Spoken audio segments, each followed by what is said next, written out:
Les amis, je viens de voir une vidéo. Salut d'abord. Je viens de voir une vidéo, une courte vidéo comme ça, qui m'a fait vraiment rire. Je vois la colère de journalistes de la chaîne de propagande pro-ukrainienne en France qui pleurent. Ce sont des pleurnichards. C'est-à-dire que la croissance de 3,6% de la Russie les font terriblement mal. Et ils s'insultent à demi-mot. C'est-à-dire qu'on a pensé que les sanctions contre la Russie devaient faire ceci, mais nous sommes les seuls. C'est l'Europe et les États-Unis qui ont sanctionné la Russie. Le monde entier ne sanctionne pas la Russie et la Russie fait les affaires aujourd'hui avec tout le monde entier et c'est nous les dindons de la face. En quelque sorte, c'est ce qu'elle est en train de dire. Les amis, elle s'appelle Isabelle Azier. Elle travaille pour Figaro. Figaro, c'est un journal de droite en France. Elle est aussi de temps en temps sur la chaîne de propagande pro-ukrainienne, des Bouygues.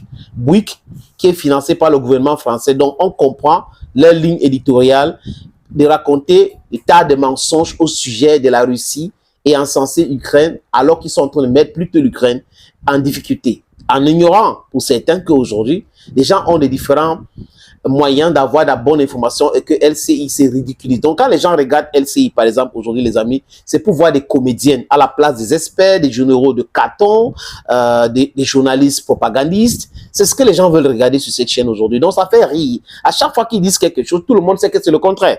Automatiquement c'est le contraire. Les amis, je vous suggère de regarder dans cette vidéo. Regardez. La troisième chose qu'on a complètement sous-estimée, c'est que depuis le début, il y a davantage de pays qui soutiennent la Russie et qui refusent d'appliquer des sanctions dans le monde que de pays qui soutiennent l'Ukraine. Et cette en fait différence, ce décalage entre les pays du Sud global et les pays occidentaux, cette rupture, cette faille a été complètement démultipliée depuis le début de la guerre à Gaza. Donc aujourd'hui, on a les 2 tiers du monde qui soutiennent la Russie. Le modèle en fait poussé par les démocraties occidentales depuis très longtemps ne fait absolument plus recette, personne ne veut plus de notre modèle et tout ça fait un tout et ça explique aujourd'hui ces chiffres absolument incroyables. Et on a des questions à se poser parce que à cette allure là, ce camp en fait dominé par la Russie, la Chine, l'Iran et tous leurs alliés en Afrique, en Asie, en Amérique latine risque de complètement gagner et de faire sortir l'Europe et les États-Unis, si ce n'est de l'histoire, au moins de les mettre sur le bas-côté. Ok, arrêtez-nous ici les amis. Vous voyez, voilà des gens qui pensaient qu'ils étaient tellement forts, qui pouvaient faire du mal à tout le monde, qui pouvaient tousser et le monde entier se met à genoux, qui pouvaient uriner pour que tout le monde boive comme l'eau minérale. Mais aujourd'hui, ils sont en train de pleurer. Ils ont vu qu'ils sont eux-mêmes en train de se tromper dans leur propre analyse. C'est-à-dire que vous pensez que vous contrôlez le monde entier. Mais aujourd'hui, vous vous rendez compte que vous êtes seul dans votre lugubre façon de faire les choses. C'est quand même terrible de voir des gens qui pensent qu'ils contrôlaient tout dans le monde entier. Vous avez fait cela. Vous avez colonisé l'Asie. Vous avez colonisé la Chine. Vous avez colonisé l'Afrique. Vous avez colonisé l'Amérique du Sud. Vous avez colonisé même l'Amérique et vous vous imposez en Amérique parce que ce sont les Caucasiens qui se sont imposés en Amérique alors que c'était les Amérindiens, les Indiennes qui étaient là-bas. Donc voilà l'histoire du monde entier. Et ils n'ont pas idée qu'il y a des changements des empires. Qu'après un moment donné, ça change automatiquement, surtout dans la méchanceté. Parce que l'empire anglo-américain ou européen ou occidental, les amis, fait quoi aujourd'hui? Impose la souffrance comme mode de vie et prétend être des grands démocrates. La Russie les a prouvés par A plus B. Première guerre dite mondiale, deuxième guerre dite mondiale. Et aujourd'hui, ils sont en train de faire exactement les mêmes erreurs en pensant que la Russie devait fléchir. Alors, ils se sont mis en difficulté, les amis. Ils sanctionnent les gens qui les nourrissent. C'est comme dire qu'on sanctionne l'Afrique. Quand l'Occident sanctionne l'Afrique, c'est pour dire quoi? Mais c'est l'Occident qui doit souffrir. Nous, on bloque tout et on développe nos industries et on produit ce qu'on mange et on mange ce qu'on produit. Regardez les agriculteurs en Europe aujourd'hui.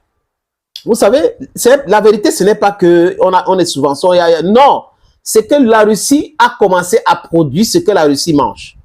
Et la Russie maintenant exporte ce que la Russie mange aux autres.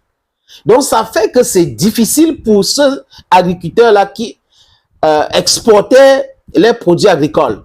Et aussi en Afrique aujourd'hui, ce que les gens ne savent pas, c'est que Thomas Sankara a réussi au Burkina Faso. Et c'est que Ibrahim Traoré est en train de réussir. L'autosuffisance alimentaire.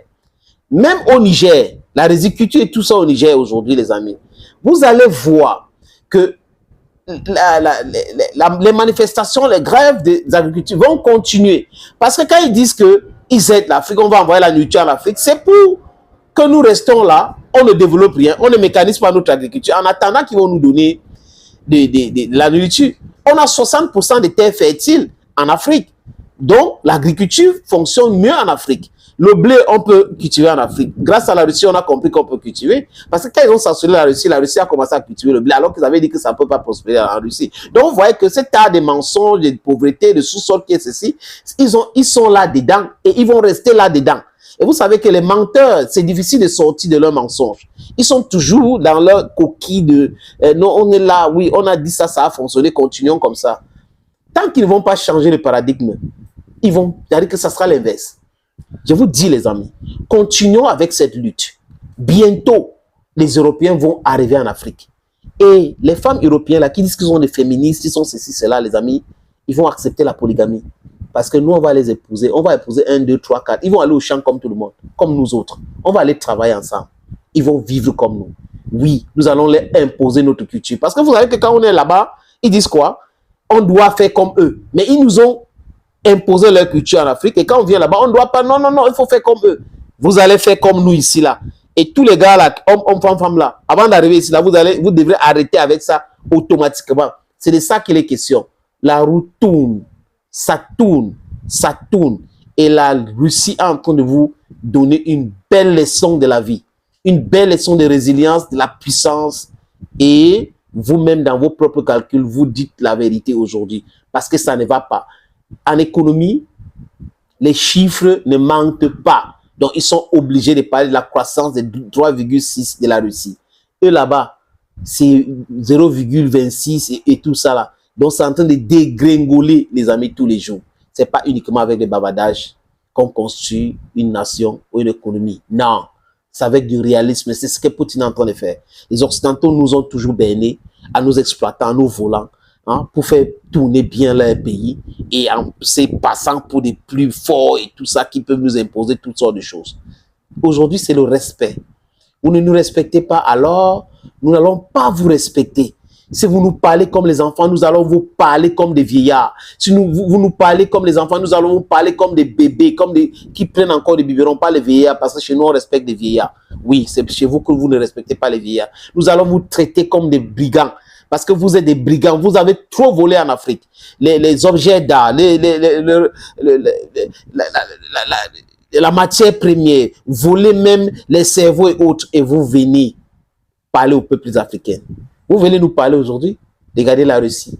Et nous voulons la Russie en Afrique parce que c'est pour la sécurité. Personne ne veut quitter un maître pour aller chez un autre maître. Mettez ça dans votre tête. Personne ne veut être sur la Russie. Nous voulons collaborer avec la Russie. C'est ce qui se passe. Alors que vous, ça paraît très difficile de comprendre ce langage-là. Thank you, friends. Thank you again. Bye bye for now.